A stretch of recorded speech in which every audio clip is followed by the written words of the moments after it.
नमस्कार बच्चों। कक्षा 6 की दीपकम भाग 1 पाठ्य पुस्तक का ये पाठ हम पढ़ रहे थे, जिसका नाम था बुद्धि सर्वार्थ साधिका। ये आपकी पाठ्य पुस्तक में 8वां पाठ है। इसको हमने पढ़ा था एक पैराग्राफ कल। आज शुरू से पढ़ते हैं, पूरा पाठ एक क्लास में खत्म करते हैं। देखिए कैसे होगा इसका अनुवाद। संसारे उत्तम जीवनाय बुद्धिपूर्वक व्यवहार आवश्यक है। बहुत ही संसार में उत्तम जीवन के लिए बुद्धिपूर्वक व्यवहार आवश्यक होता है। बुद्धिपूर्वकेण व्यवहारेण कठिनम अपि कार्यम सहजम भवति। बुद्धिपूर्वक व्यवहार से कठिन कार्य भी आसान होता है।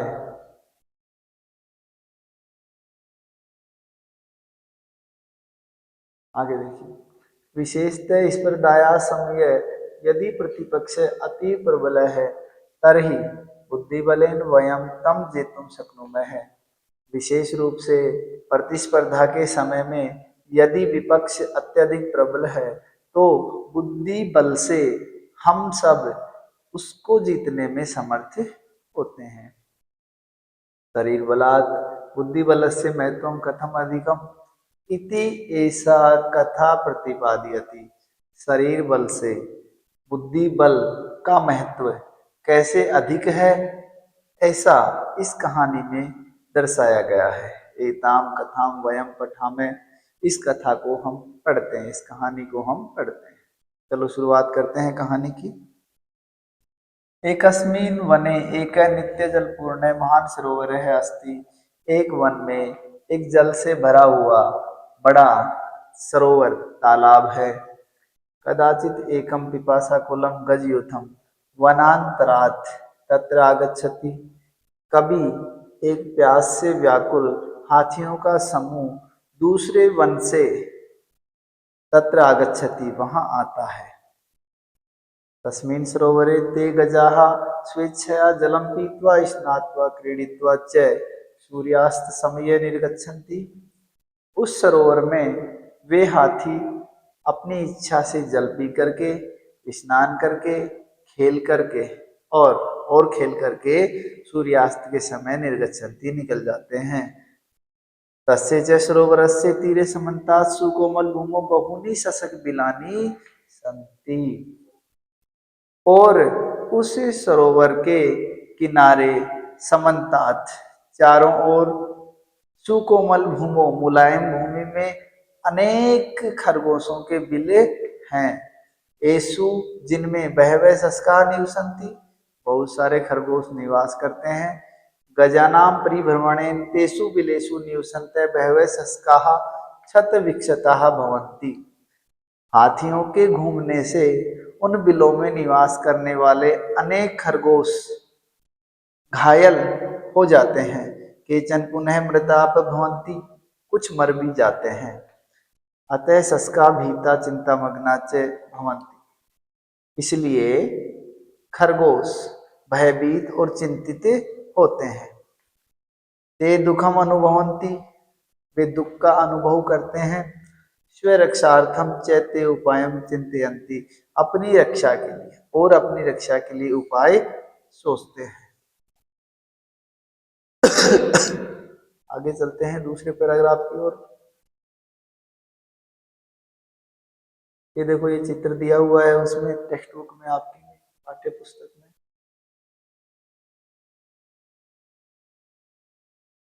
चलिए पढ़ते हैं दूसरे पैराग्राफ। एकस्मिन् दिने सायंकाले तेषां सस्कानां सभा भवति। एक दिन, एकस्मिन् दिने एक दिन, सायंकाले शाम के समय उन खरगोशों की सभा होती है, मीटिंग होती है। सर्वे सस्काः स्वमतं प्रकाशयन्ति, सभी खरगोश अपना मत प्रकट करते हैं।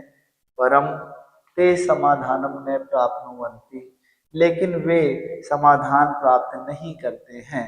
अंते शशक राजा है वदती, अंत में खरगोशों का राजा कहता है, अहम एव उपायम चिंतयामि, मैं ही उपाय सोचता हूँ। अधुना वयम सर्वे स्वगृहं गच्छामः, अब हम सभी अपने घर जाते हैं। ये दूसरा पैराग्राफ हो गया। आगे देखिए तीसरे पैराग्राफ को पढ़ते हैं। अन्यस्मिन् दिवसे रात्रौ सह गज सशक राजः यूथाधिपतस्य गजराजस्य समीपम गच्छति। अन्यस्मिन् दिवसे दूसरे दिन रात्रो रात में स सशक राजे वह खरगोशों का राजा यूथाधिपस्य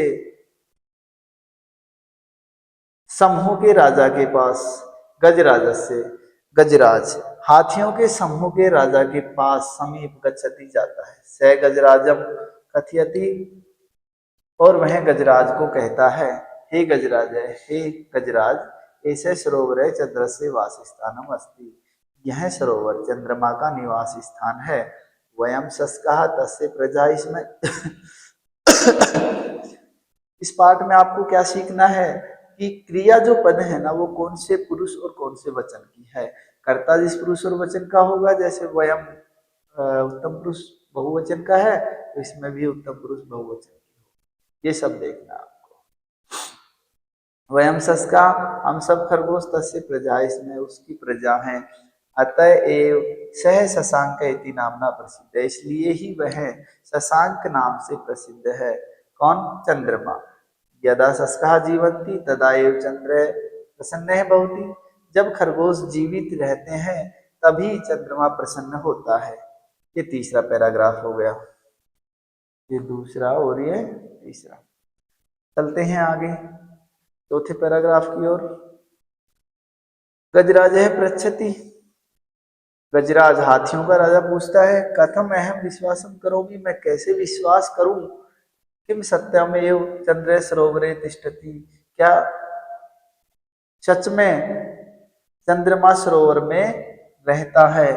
यदि सरोवर है चंद्रदेवस्य वास स्थानम तर्हि तत्प्रदर्शयतु। यदि सरोवर चंद्रमा का निवास स्थान है तो वह दिखलाइए। प्रदर्शयतु दिखलाइए, लोट लकार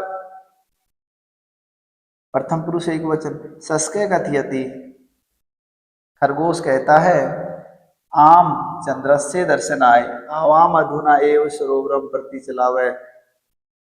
हाँ, आम का मतलब होता है हाँ, ने का मतलब नहीं। चंद्र से दर्शनाय चंद्रमा के दर्शन के लिए आवाम हम दोनों अधुना एव अभी सरोवरम प्रति चलावे सरोवर की ओर चलते हैं। ये चौथा पैराग्राफ आपका हो गया। आगे बढ़ते हैं लास्ट पैराग्राफ की ओर।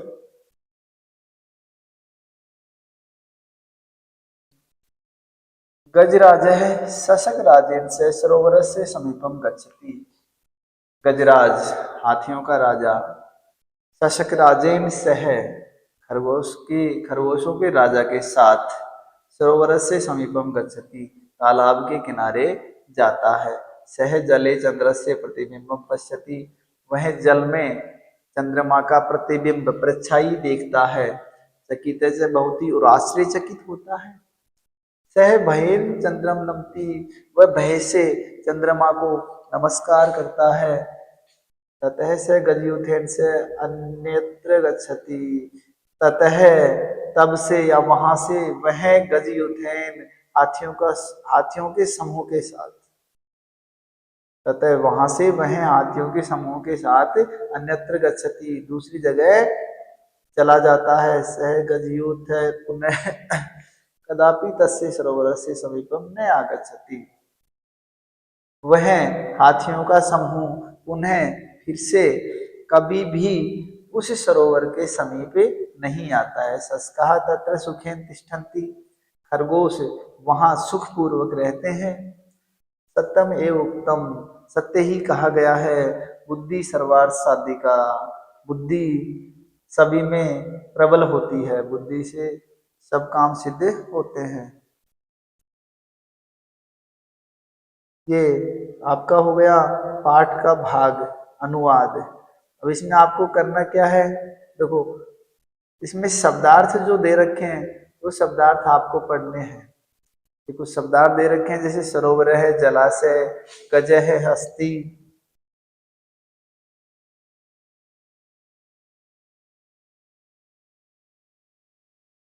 तस्क है, खरगोश, मृताः मरे हुए, भीताः डरे हुए, प्रतिबिंबम प्रतिबिंब परछाई, चिंतामग्न है चिंतित, शशांक चंद्रमा का पर्यायवाची है, नामना नाम से।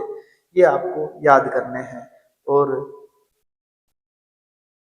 पाठ को आपको रीड करना है और समझना है, बार बार पढ़ना है।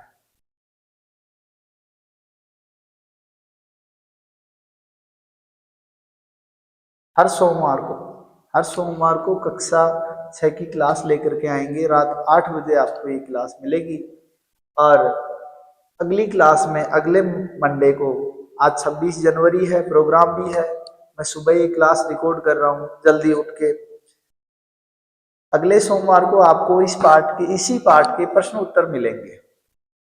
इसको अच्छे से देखना और समझना। ठीक है बच्चों, धन्यवाद।